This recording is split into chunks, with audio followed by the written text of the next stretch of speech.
we start cash book, that is the next subsidiary books, that is subdivision of journal is made in purchase book, sales book, purchase return book, sales return book, cash book and petty cash book and journal proper.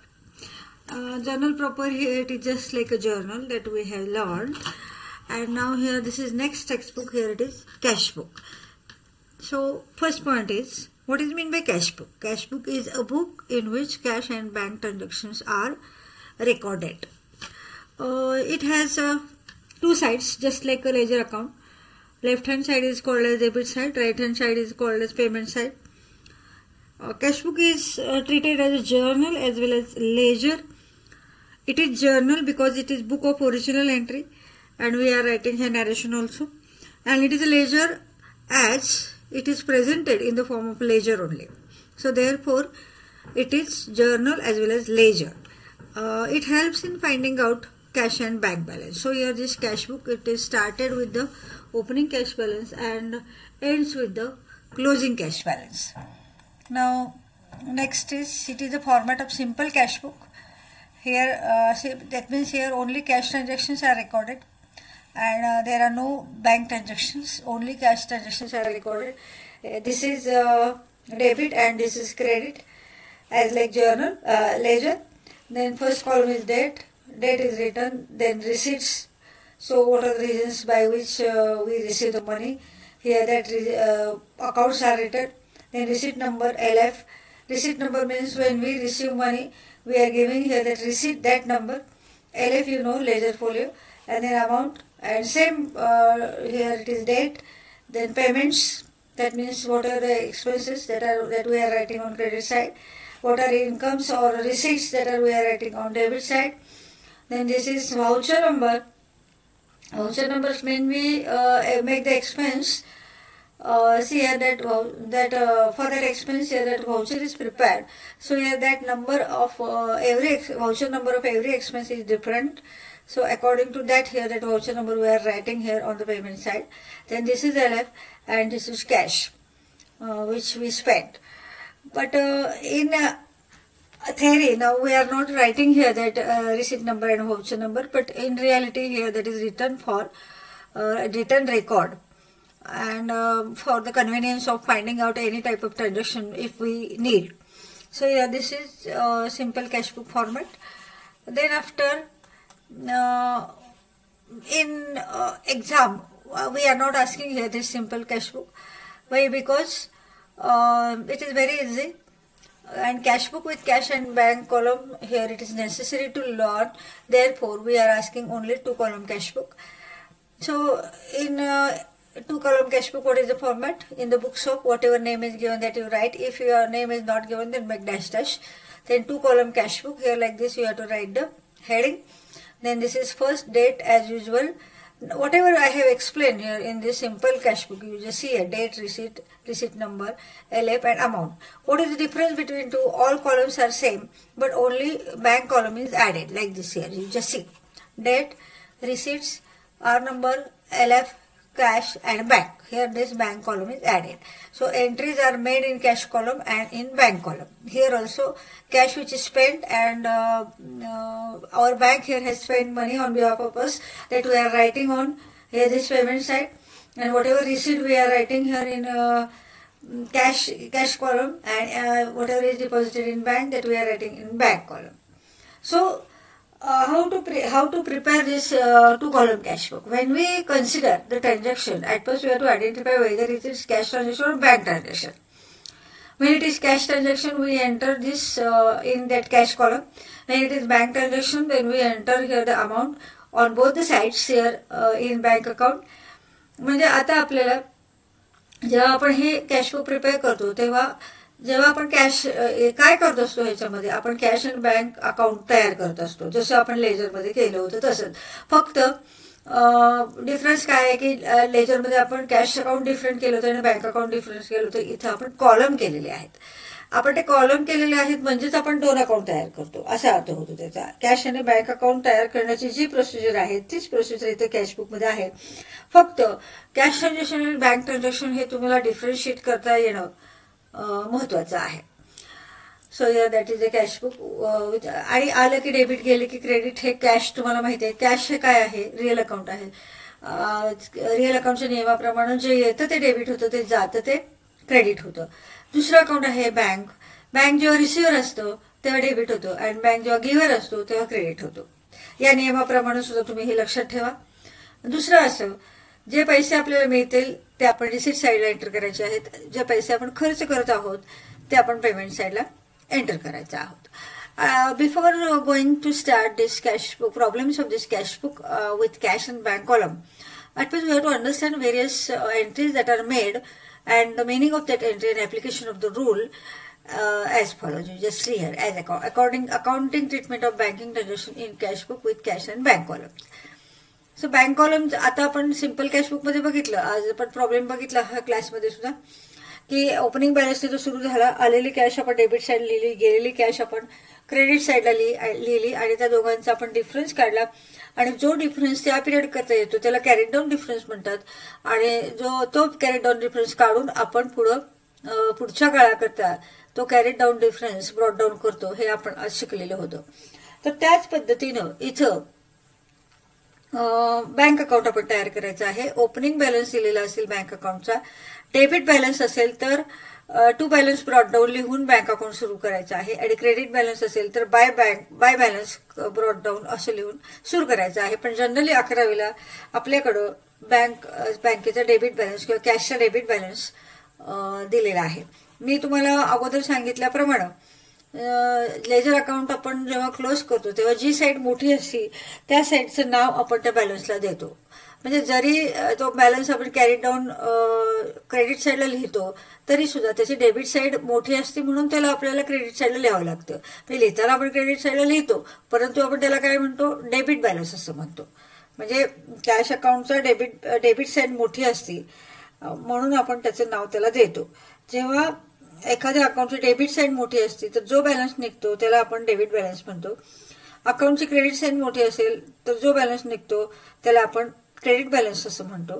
Credit balance म्हणताना credit balance असं म्हणतो पण लिहिताना आपण to balance crate down डेबिटला लिहितो. Debit बॅलन्सच्या बाबतीमध्ये म्हणताना आपण डेबिट बॅलन्स म्हणतो पण लिहिताना आपण बाय बॅलन्स कॅरेट डाऊन असं म्हणतो. तर अशा पद्धतीनं इथं ओपनिंग बॅलन्सने आपण बँक अकाउंट सुरू करतो आणि त्याच्या क्लोजिंग बॅलन्सने बँक कॉलम आपण एंड करतो. त्याच्यानंतर बघा आता चेक रिसिव्ड.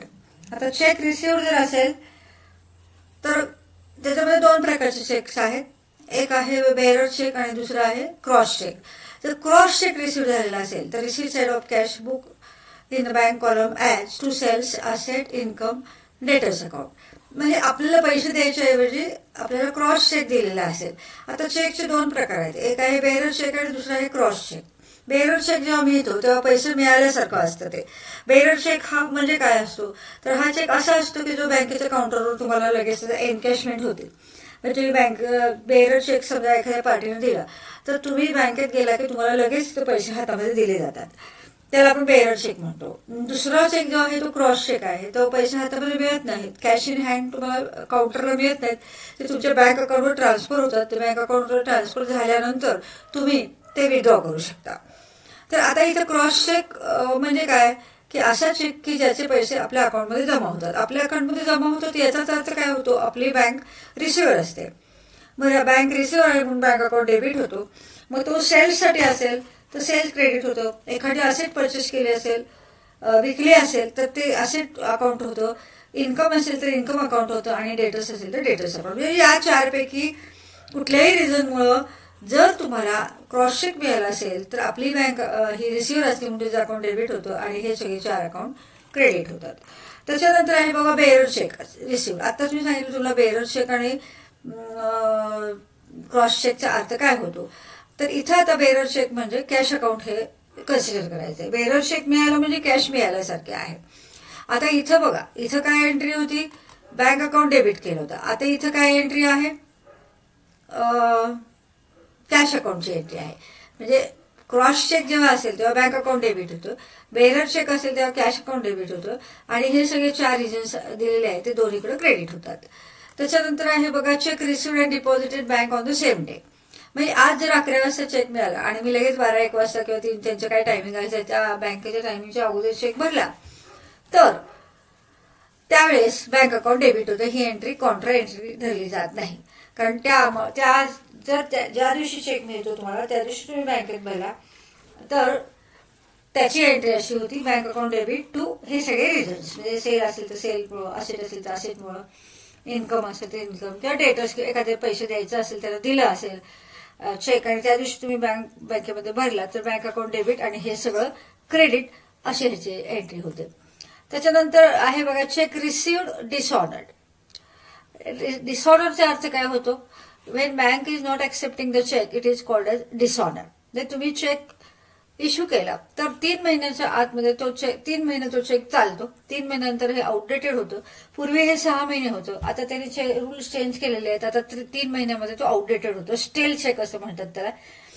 तर इथं डिसऑर्डर झाला तर आपण काय करतो किंवा ती बँक काय करते त्या पर्सनला तो चेक रिटर्न करते. मग तो पर्सन काय होतो रिसिव्हर असतो म्हणून तो काय होतो डेबिट होतो आणि बँक गिव्हर होतो म्हणून ते क्रेडिट होतं.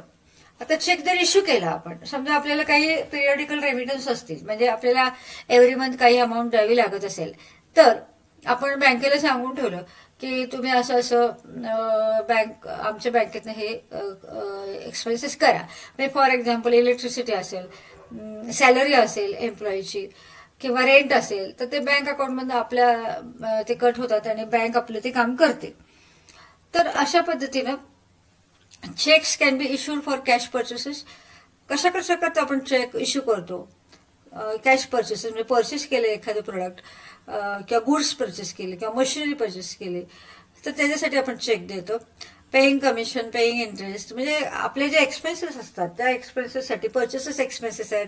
कमिशनचं पेमेंट करायचं ते एक्सपेन्स आहे. इंटरेस्ट पेमेंट करायचं ते एक्सपेन्स आहे. म्हणजे कुठल्याही एक्सपेन्सेससाठी आपण कॅश द्यायच्याऐवजी जर चेक दिला तर त्याची एंट्री काय होते बघा. आपल्या कुठल्या कारणाकरता आपण चेक देणार आहोत परचेसेस ते एक्सपेन्स आहे म्हणून डेबिट होतो. कुठलाही एक्सपेन्स डेबिट होतो. असेट समजा असेटसाठी जर तुम्ही चेक दिला तर ते असेट ही रिअल अकाउंट आहे आणि असेट बिझनेसमध्ये येते म्हणून डेबिट होतं. आणि क्रेडिटर्स असेल त्याला तो रिसिव्हर असतो म्हणून त्याचं अकाउंट डेबिट होतं. आणि टू बँक कसं काय कॅश का नाही असं तुम्ही विचाराल पण बँक याचं आपली बँक गिव्हर आहे. आपण कॅश बिझनेसमध्ये देत नाही आपल्या बँकेच्या अकाउंटमधून ती जाते मग आपली बँक ही गिव्हर आहे म्हणून हे बँक अकाउंट काय होतं क्रेडिट होतं. तर इथं त्यांनी दिले बघा चेक इश्यू डिसऑनर्ड. मग परत तो आपण आता मगाशी चेक डिसऑनर कुठल्या पद्धतीचा होता? आपल्याला चेक मिळाला तर आपण आपली बँक त्या पर्सनला द्यायचे चेक आणि डिसऑनर झाला तर आता इथं आपण चेक इश्यू केलेला आहे म्हणजे आपण दुसऱ्यांना दिलाय आणि तो जर डिसऑनर झाला म्हणजे त्या बँकेने ऍक्सेप्ट केलं नाही तर आपल्या बँकेला तो चेक परत पाठवला जातो. कोण पाठवतो? तो पर्सन पाठवतो. मग तो परचेस सप्लायर असू दे, फर्निचर विक्रेता असू दे किंवा कोणी इन्कम देणारा असू दे म्हणजे जो देणारा आहे म्हणजे चेक पैसे घेणारा असतो चेक घेतलेला जो पर्सन असतो तो आपल्या बँकेला परत देतो. त्याच्यामुळे हे बँक अकाउंट काय होतं डेबिट होतं. तर आता इथं ही जर्नल एंट्री काय होणार मग आपली बँक जी आहे ती बँक रिसिव्हर होणार आणि आपला चेक रिसिव्हर डिसऑनर झालेला असतो त्यामुळे तो बँकेला परत जातो रिटर्न त्या पर्सन कडून. मग बँक रिसिव्हर असते म्हणून डेबिट आणि पर्सन गिव्हर असतो म्हणून क्रेडिट. त्याच्यानंतर direct deposit made by customer into bank. म्हणजे कधी असं होतं बघा आपण आता तर आणखी होतच म्हणजे आता तर कॅशलेस ट्रान्झॅक्शनला खूप इथं कन्व्हिन्स केलं जातं लोकांना एनकरेज केलं जातं की तुम्ही शक्यतो कॅशलेस ट्रान्झॅक्शन करा. तर अशा वेळी काय करतो आपण बँकेत जर आपला जर बँक अकाउंट नंबर दिला तर आरटीजीएस पद्धतीने किंवा एनईएफटीनं बेनिफिशियरी ऍड करून आपण तिथं पेमेंट करू शकतो. मग आपल्या कस्टमरने आपल्या बँकेत पेमेंट जमा केलेलं आहे किंवा डिरेक्ट डिपॉझिट केले. समजा एखाद्या कस्टमरला 1 लाख रुपयाचे गुड्स दिले तर कस्टमरने तुमच्या बँक अकाउंट नंबर मागून घेतला तुमच्या बँक अकाउंटमध्ये ते जमा केले तर त्याची एंट्री कशी होईल बघा. त्याच्यामध्ये 2 अकाउंट कुठले बँक अकाउंट एक होईल आणि दुसरं कस्टमर. आता बँक अकाउंट हे रिसिव्हर आहे म्हणून डेबिट आणि कस्टमर हा गिव्हर आहे म्हणून क्रेडिट. त्याच्यानंतर cash withdrawn from bank for personal use. आपण एंट्री बघितली बघा. काय एंट्री बघितली ड्रॉइंगची. तर बिझनेसमधनं पैसे काढले तर एंट्री काय होती ड्रॉइंग्स टू कॅश आणि पर्सनल पर्पजसाठी बिझनेसमधनं पैसे काढले की ड्रॉइंग्स टू कॅश होती आणि पर्सनल पर्पजसाठी आपल्या बँकेच्या करंट अकाउंटमधनं किंवा बिझनेसच्या बँक अकाउंटमधनं जर तू पैसे काढले तर बँक गिव्हर होती, त्याच्यामुळे एंट्री अशी होती ड्रॉइंग्स टू बँक, ही एंट्री आपण घेतलेली आहे मुद्दाम. तर त्यावेळेस बँक कॉलममध्ये बाय ड्रॉइंग असं लिहून बँक कॉलममध्ये ती अमाऊंट आपण लिहायची आहे. Interest allowed by bank. आता समजा आपण बँकेमध्ये डिपॉझिट ठेवले कुठल्याही बँकेमध्ये, त्या बँकेमध्ये असू दे किंवा दुसऱ्या बँकेमध्ये असू दे, ते डिपॉझिट आपल्या नावावर जमा होतं, म्हणजेच आपली बँक ती रिसिव्हर असते म्हणून इथं डेबिट होतं आणि इंटरेस्ट हे इन्कम असतो म्हणून इथं क्रेडिट होतं. त्याच्यानंतर interest charge on overdraft debited bye bank. आता ओव्हरड्राफ्ट म्हणजे काय असतं हे अगोदर तुम्हाला सांगायला हवं. म्हणजे जर तुमचे बँक पासबुकचा जो बॅलन्स असतो, म्हणजे आपण जेव्हा बँकेत अकाउंट ओपन करतो तेव्हा आपल्याला चेकबुक आणि पासबुक मिळतं. तर पासबुक म्हणजे काय असते? पासबुक ही बँकेकडे आपले जे अकाउंट असतं त्याची ती कॉपी असते. म्हणजे बँकेमध्ये आपण काय काय ट्रान्झॅक्शन केले, किती पैसे भरले, किती काढले आणि किती आता शिल्लक आहेत, कुणाकुणाला दिले, कुणाकुणाकडून मिळाले, एवढ्या सगळ्याचं ते नोंद ठेवणारं पुस्तक म्हणजे पासबुक असतं. तर आता तर ते पासबुक ओव्हरड्रॉन करायचे कन्सेंट हे आपल्याला बँक देते. तर जेवढे ओव्हरड्रॉन अमाऊंट आहे त्याला आपण ओव्हरड्राफ्ट म्हणतो. म्हणजे समजा आता तुमच्या बँकेचा बॅलन्स आहे 10,000 रुपये आणि तुम्हाला जर 20,000 रुपये पाहिजे असतील ह्याच्यासाठी बिझनेससाठी, तर 10,000 रुपये आहेत ऑलरेडी, मग 10,000 रुपये अजून लागणार आहेत. तर बँक 10,000 जे ओव्हरड्रॉन करायला परमिशन देते आणि बँक तुम्हाला तुमचा बॅलन्स 10,000 असताना पण 20,000 रुपये तुम्हाला देते. म्हणजे तुमच्या बॅलन्स व्यतिरिक्त तिथं अमाऊंट किती असणार आहे? 10,000 असणार आहे. म्हणजे तुमचा बॅलन्स 10,000 आणि वर 10,000 एक्स्ट्रा बॅलन्स जे देते बँक, तर त्याला आपण ओव्हरड्राफ्ट असं म्हणतो. म्हणजे तुमच्या बँक पासबुकच्या बॅलन्सपेक्षा जास्ती अमाऊंट लोनच्या स्वरूपामध्ये बँक जेव्हा तुम्हाला देते तेव्हा त्याला आपण ओव्हरड्राफ्ट असं म्हणतो. आणि मग आता बँक त्याच्यावर इंटरेस्ट चार्ज करते. म्हणजे आता 10,000 रुपये तुमचे होते ऑलरेडी, उरलेले ते 10,000 वर्षाचे 10,000 आहेत एक्स्ट्रा, त्याच्यावर बँक काय करते? इंटरेस्ट चार्ज करते. मग तो इंटरेस्ट आपल्या बिझनेसचा काय असतो? एक्सपेन्स असतो म्हणून तो डेबिट असतो आणि आपली बँक गिव्हर असते म्हणून त्याचं अकाउंट आपण क्रेडिट करतो. त्याच्यानंतर bank charges debited bye bank. म्हणजे आता बँक ज्या बँकेमध्ये आपण अकाउंट ओपन करतो त्याचे काय काय चार्जेस असतात बघा. आता तर काय बँकांनी एटीएम चार्जेस सुद्धा घ्यायला सुरुवात केलेली आहे. पूर्वी एटीएम फ्री होतं, आता एटीएमचे पैसे कट करून घेतात. अशा पद्धतीने हे एक एक्झाम्पल आहे. दुसरे कुठलेही एक्झाम्पल तुम्ही घेऊ शकता बँकच्या चार्जेससाठी. बँक ज्या काही फॅसिलिटीज अवेलेबल करून देतं तर त्याच्यासाठी बँक काही चार्ज करतो, आकारतो पैसे, तर आपण बँक चार्जेस म्हणतो. तो आपल्या बिझनेस एक्सपेन्स असतो म्हणून तो डेबिट होतो आणि आपली बँक गिव्हर होते म्हणून बँक अकाउंट काय होतं? क्रेडिट होतं. त्याच पद्धतीनं जसं एक्सपेन्सच्या वेळेस एक्सपेन्स डेबिट होतो आणि बँक क्रेडिट होते, तसं एखादं इन्कम मिळालं तर बँक अकाउंट आपलं रिसिव्हर असते म्हणून तिथं बँक अकाउंट डेबिट होतं. आणि इंटरेस्ट ऑन इन्व्हेस्टमेंट किंवा डिव्हिडंड असेल, कुठले इन्कम असेल तर ते आपलं काय होतं? इन्कम असल्यामुळे क्रेडिट होतं.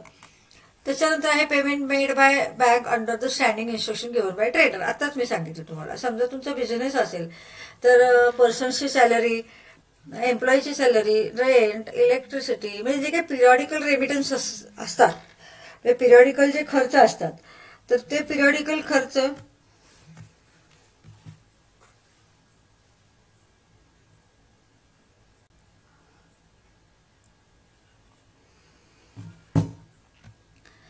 तर आपण एक्सपेन्सेस जे करतो तर त्याचे आपण बँकेला सांगितलं की आमच्या बँक अकाउंटमधून एवढे एक्सपेन्सेस सगळे पेड करा. तर बँक आपल्या वतीनं ते एक्सपेन्सेस पेड करतं. मग तो एक्सपेन्स असतात म्हणून इथं आपण नॉमिनल अकाउंट आहे ते एक्सपेन्सेस आणि तो एक्सपेन्स आहे म्हणून ते डेबिट होतं आणि आपली बँक गिव्हर असते त्यामुळे ते क्रेडिट होतं. त्याच्यानंतर कॉन्ट्रा एंट्रीची कॉन्सेप्ट खूप महत्वाची आहे.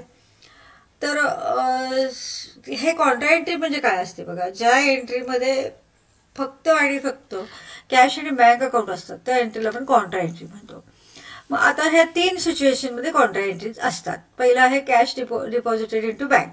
म्हणजे कुठले पैसे भरले बँकेत की त्याची एंट्री काय होती? बँक रिसिव्हर असतं त्याच्यामुळे बँक डेबिट होतं आणि कॅश आपल्या बिझनेसमधून बाहेर जाते त्याच्यामुळे ते क्रेडिट होतं. एंट्री काय होती? Bank to cash. आता cash withdrawn from the bank for office use. म्हणजे बँकेतनं पैसे काढले ही बरोबर त्याची अपोजिट कॉन्सेप्ट. बँकेत पैसे भरले की बँक अकाउंट डेबिट होतो कॅश अकाउंट क्रेडिट होतं. बँकेतनं पैसे काढले की कॅश बिझनेसमध्ये येते, आली की डेबिट, गेली की क्रेडिट, या रूलने ती डेबिट होते कॅश, आणि गिव्हर हा बँक असतो म्हणून बँक क्रेडिट होतं. मग एंट्री होती cash account debit to bank account. आता तिसरं जे आहे ते बेअरर चेक आहे. बेअरर चेक म्हणजेच कॅश असं समजायचं, हे मी तुम्हाला सांगितलं होतं.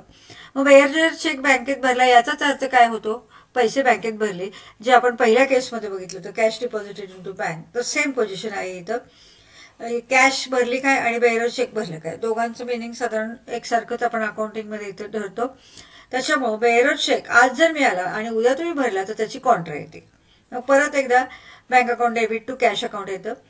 मग bank account debit to cash account म्हणजे बँककडे कॅश हे दोनच अकाउंट ज्या एंट्रीमध्ये असतील त्या एंट्रीला आपण कॉन्ट्रा एंट्री असं म्हणतो. कॉन्ट्रा एंट्री याचा अर्थ दोन्हीकडे त्याचं पोस्टिंग होतं.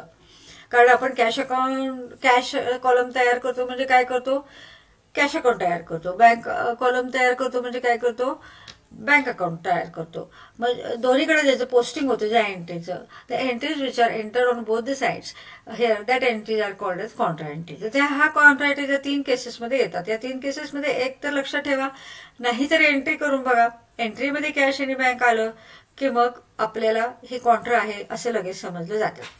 तर तुम्ही कुठल्या पद्धतीनं लक्षात ठेवायचं, तुम्हाला जसं सोयीचं जाईल तसं लक्षात ठेवा.